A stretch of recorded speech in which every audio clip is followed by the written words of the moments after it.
Olá, alunos do 7º ano, espero encontrá-los bem. Então, pessoal, a gente vai falar hoje sobre a última semana do PET 2. Na última semana do PET 2, ou seja, na sexta semana, nós vamos falar sobre conjuntos numéricos, ok? E aí, a primeira ideia é o que vem a ser o conjunto, ok?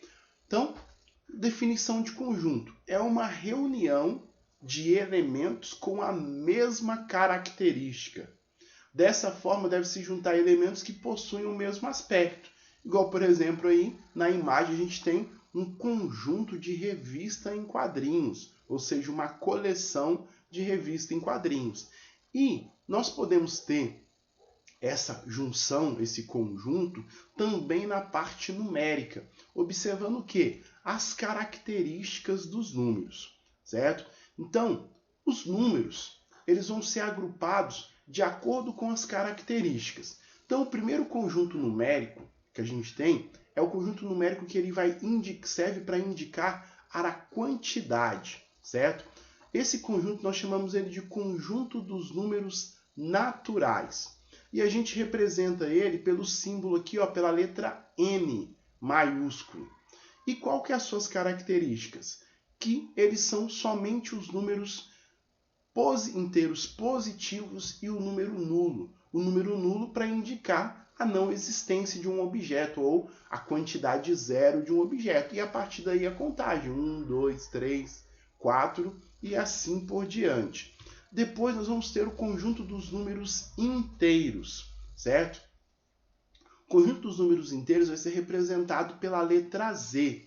E nesse caso a gente vai ter o quê? A adjunção dos números negativos. Então, ou seja, é o conjunto dos números naturais junto com os números negativos, que surgiram através da necessidade de se fazer operações de subtração, certo? Em que o valor a ser subtraído era maior do que o valor que se tinha. E, por fim, o nosso último conjunto numérico que nós iremos ver hoje, certo? Nós temos mais conjuntos numéricos, mas a gente vai ver somente até esse na aula de hoje. O conjunto dos números racionais. Os números racionais, eles são utilizados para representar a parte de um todo. Como essa parte de um todo ela pode ser inteira, certo? Então, é os números inteiros, ou seja, que é os números positivos, 0, 1, 2, 3, os números negativos, menos 1, menos 2, menos 3, acrescido do seguinte, dos números que indicam a parte, que é o quê? Uma fração ou um número decimal. E aí a gente especifica o seguinte, que vai ser um número racional todo número que a gente conseguir representar ele na forma de uma fração, certo? Então, todo número que a gente consegue representar ele na forma de uma fração, ele é considerado um número racional, ok? Então, aqui, pessoal, a gente tem aqui, ó, uma tabelinha para a gente gravar os três conjuntos que a gente tem, ó.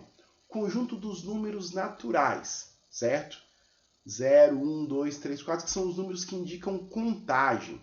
Depois, nós temos a adjunção, ou seja, é colocado junto os números inteiros, ou seja, que são os números negativos. Então, ou seja, os números inteiros vai ser o quê? Vai ser os números naturais mais os números negativos, ok? Então, ou seja, a gente vai aumentando os conjuntos.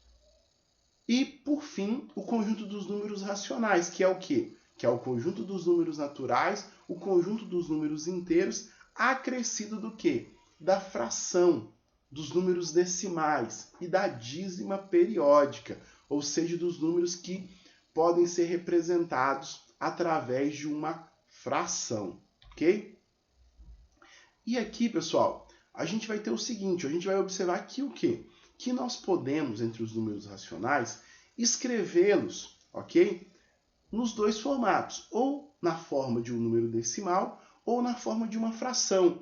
E na semana a gente tem alguns exercícios dessa transformação. Então a gente vai observar como que a gente vai realizar essa transformação.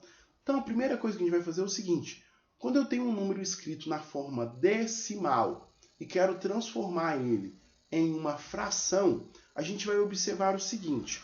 Primeira coisa, quantas casas decimais há depois da vírgula. Então, aqui no caso, a gente tem uma casa decimal, ok? Então, no caso, a gente tem aqui 4 inteiros e 6 décimos. Então, note que a gente falou a palavra décimos e tem uma casa. Então, o que a gente vai fazer? Nós vamos pegar e vamos construir da seguinte maneira. O 4,6, certo? A gente vai pegar e vai colocar ele, tirar a vírgula e colocar o 46. E aí, nós vamos fazer o seguinte. Por que é dividido por 10? Porque a gente vai colocar o 1, certo? E vai acrescentar o 0 a quantidade de casas que tem depois da vírgula. Então, como a gente tem uma casa, a gente vai acrescentar um 0 só, que é 46 décimos. Então, essa é a representação, ok, da fração de 4,6 décimos. Só que a gente pode ainda fazer o seguinte. Nós podemos representar a fração na forma simplificada. Como na forma simplificada? 23 quintos. Por quê? Porque tanto 46 como 10, eles são divisíveis por 2. Então, eu posso dividir 46 por 2, que dá 23, e 10 dividido por 2, que dá 5. Agora aqui, ó, mesma coisa, ó, 4 inteiros e 587 milésimos. Então, como que vai ficar? Vai ficar o quê? 4.587, ok? Dividido por 1.000. Por quê? Primeiro, por causa da leitura. A primeira coisa que a gente lembra é da leitura, ó. 4 inteiros e 587 milésimos. Então, o que quer dizer milésimos? 1.000.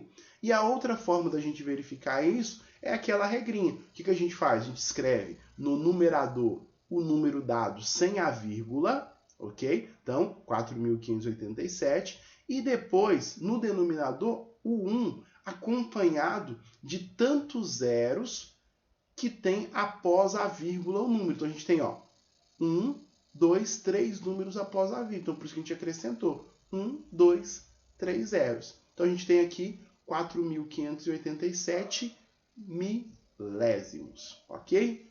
Agora, a gente vai para a segunda parte, que é o quê? Que é o contrário. Escrever os números racionais que estão na forma de fração, certo? Na forma decimal. Nesse caso, pessoal, é bem simples. Por quê? Basta a gente efetuar a divisão de quem? Do numerador da fração pelo denominador. Então, ou seja, a gente vai pegar e vai fazer a divisão de 2 dividido por 15, ok? Nesse caso, a divisão de 2 dividido por 15 vai dar um número decimal infinito, porque o 3 vai se repetindo, que é o que nós chamamos de dízima periódica.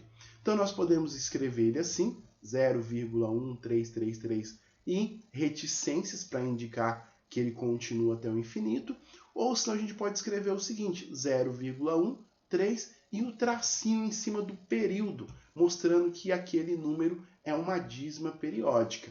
A mesma coisa aqui com um terço, ok? A gente vai pegar o 1 e vai dividir por 3. Vamos aqui relembrar como que a gente faz isso antes da gente ver o resultado? Ó. A gente faz o seguinte, ó, 1 dividido por 3.